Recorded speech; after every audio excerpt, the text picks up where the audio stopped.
Résistants, bonsoir.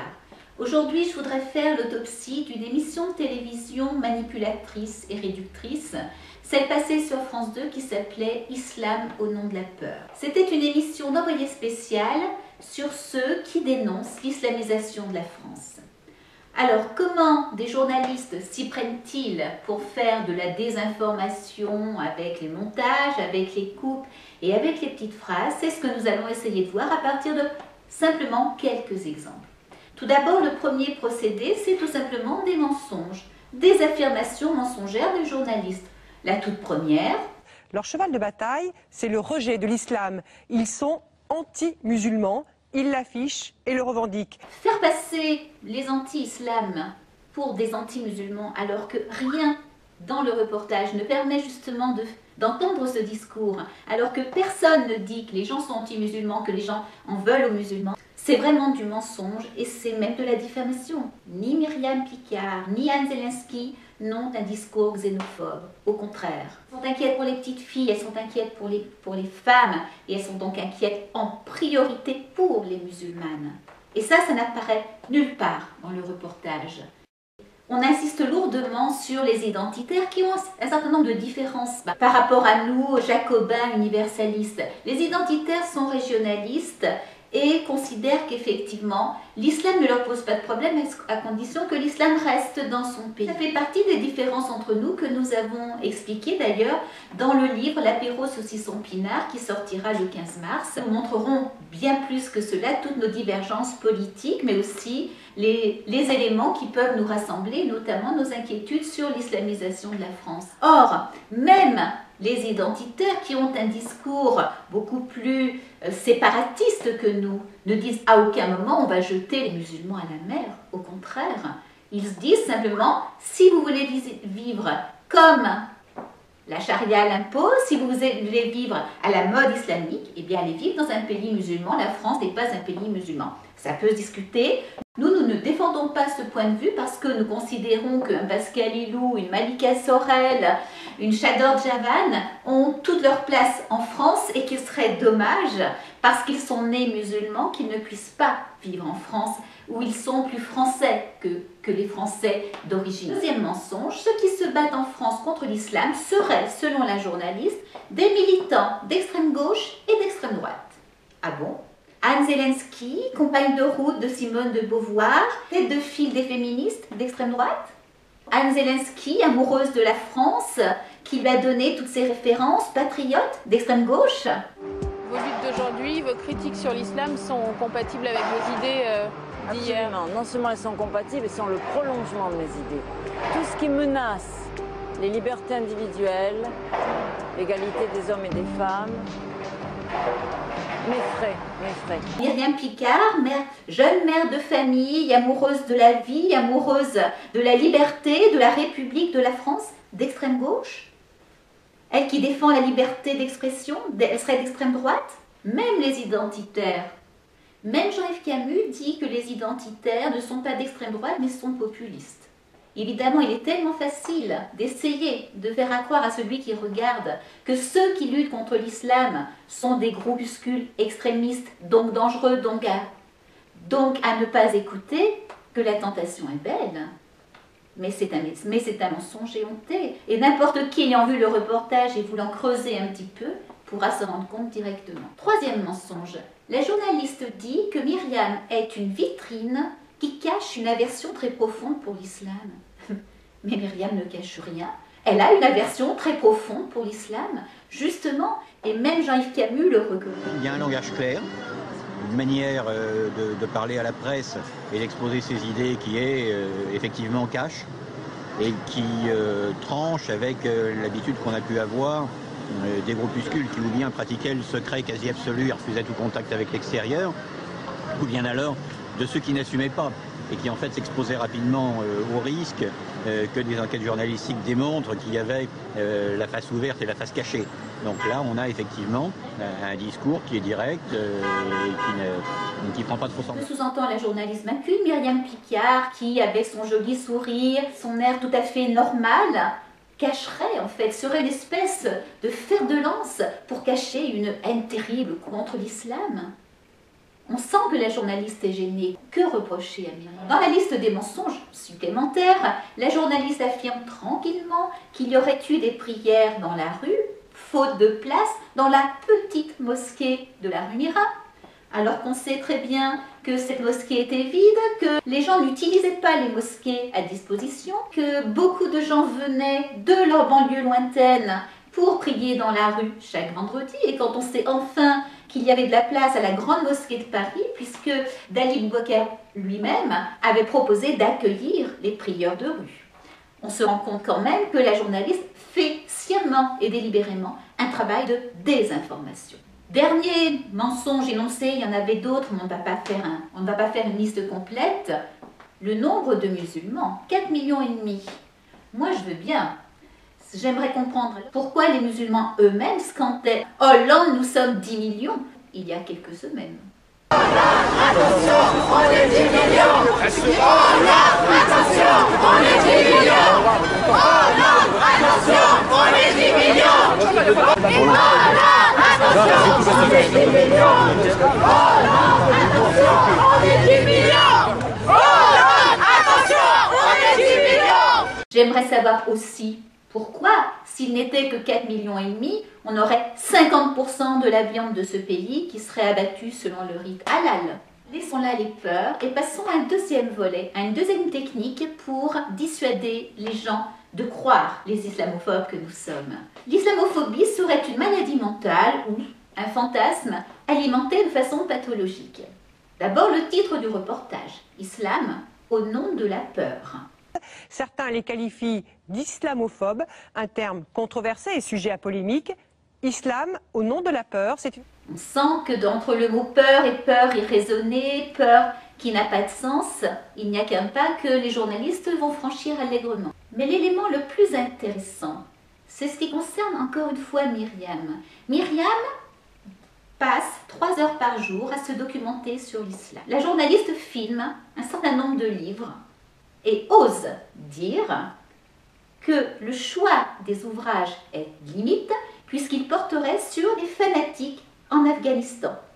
Et la journaliste en déduit que la connaissance de l'islam de Myriam est très particulière. La journaliste sous-entend donc de façon très claire que délibérément Myriam ne lirait que des livres liés au terrorisme et qu'elle mettrait sur l'islam tout ce que l'on peut reprocher au terrorisme.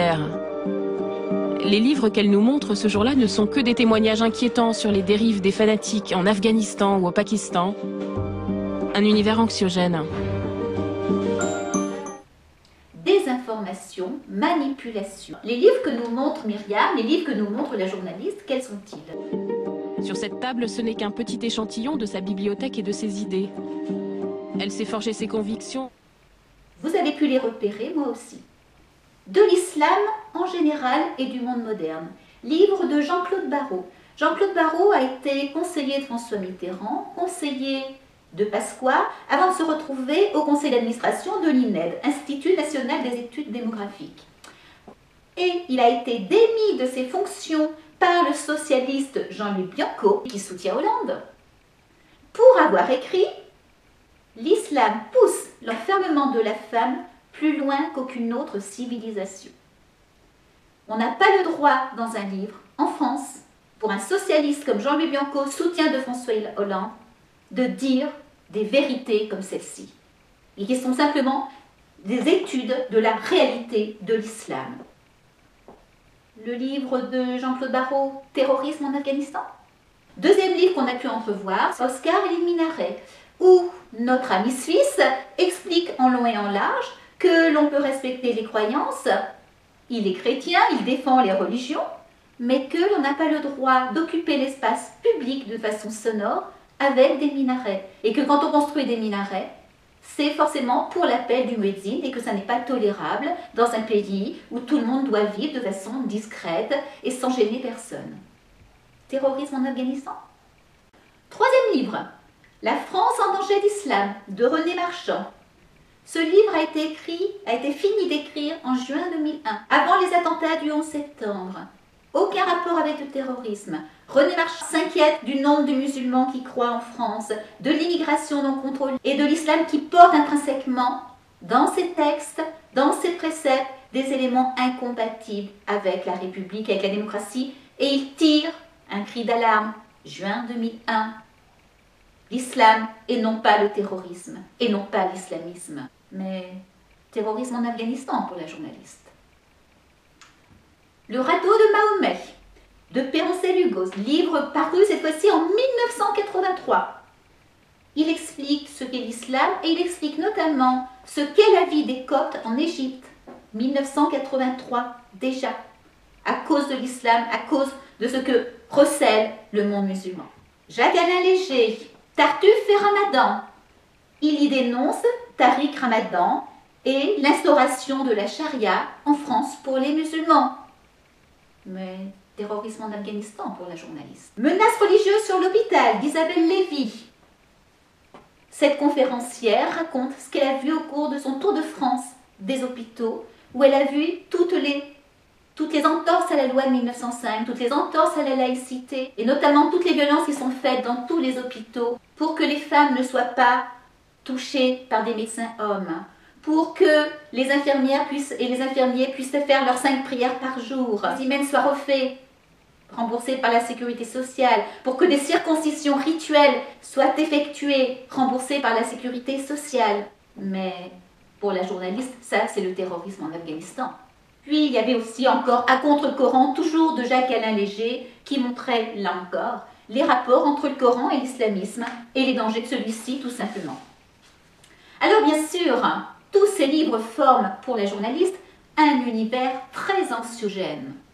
On peut le comprendre, mais ça n'est pas dans le sens où elle l'entend. C'est vrai que voir ce qu'est l'islam, découvrir ce qu'est l'islam, étudier le Coran, c'est très anxiogène. Mais pour la journaliste, ce ne sont que bévues, que fantasmes. D'ailleurs, elle dit, malgré son sourire, Myriam est désormais convaincue que la France serait en danger.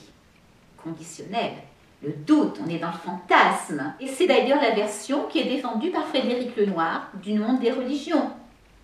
Or, si on l'écoute attentivement, c'est énorme, parce qu'il reconnaît qu'il y a en France des choses absolument inacceptables. Vous avez en France quelques lieux où effectivement il y a des radicalisations de pratiques, vous avez des femmes qui sont un peu soumises, vous avez dans des cités des jeunes filles qui ne peuvent pas vivre librement parce qu'il y a les cousins, les frères qui les surveillent, etc. Donc il y a quelques lieux où ça existe. Mais on est très peu confronté à ça. Je dirais l'énorme majorité des Français n'y est pas confrontée. Il y a des lieux où il se passe des choses inacceptables et il y a des gens qui vivent des choses inacceptables. Mais la peur de Myriam est un fantasme. Est un fantasme parce que on est très peu confronté à cela. Autant dire que le Français moyen qui vit dans son petit pavillon de province à l'abri, qui ne voit pas trop passer de burqa, qui n'est pas confronté à des revendications halal, n'a pas vraiment de problème. Et donc, puisque lui n'a pas de problème, le problème que rencontrent ces gens qu'il cite, ces jeunes filles qui, dans les cités, subissent la loi du mal, elles ne comptent pas, elles n'existent pas. On s'en lave les mains. De la même façon, pour le démographe Marc Simon, l'islamisation ne serait pas en position de domination dans la société française, donc tout irait bien. Ah bon? Pas en position de domination? Ça y ressemble pourtant furieusement. Depuis 1989, tous les grands débats de société, toutes les lois qui ont posé problème, ont tourné autour de l'islam de près ou de loin. 1989, irruption du voile à l'école, avec les débats et les complications que cela suppose. 2004, vote de la loi sur les signes religieux à l'école. On sait très bien que c'est le voile qui était visé, et non pas le petit crucifix des catholiques. 2010, loi contre la burqa. 2011, vote au Sénat d'une loi sur le port du voile par les assistantes maternelles. En 2010-2011, on pourra encore parler du débat sur l'identité nationale, sur l'interdiction des prières dans la rue, des problèmes posés dans les hôpitaux qui ont conduit Guéant à faire une petite circulaire, un petit rappel de tous les textes en vigueur, comme si ça allait suffire à résoudre les problèmes. On parlera encore de la multiplication du halal partout, des revendications pour des repas sans viande dans toutes les cantines, ou bien des repas halal dans les cantines ou dans les restaurants. Il n'y a plus de porc sur la plupart des vols en avion. Il y a de moins en moins de porc même dans les cantines scolaires. Et quand il y en a, il y a un repas de substitution qui est proposé. Les crèches et les sapins de Noël disparaissent vitesse grand V de l'espace public pour ne pas choquer des gens qui appartiendraient à une autre religion. Et tant pis pour nos traditions. Alors moi, je veux bien qu'il n'y ait pas de domination.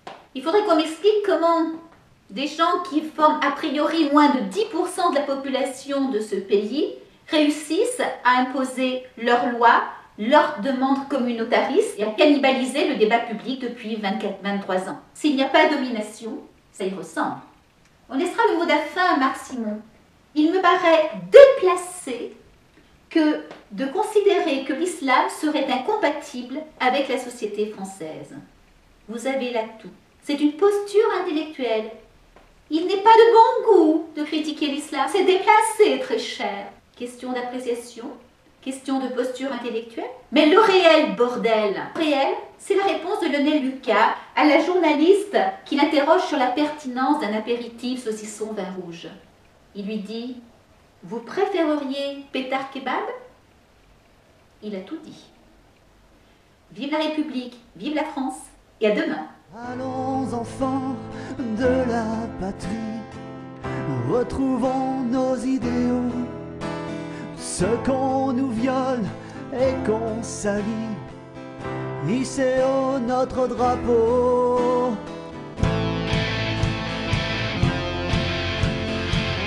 Hissez haut notre drapeau.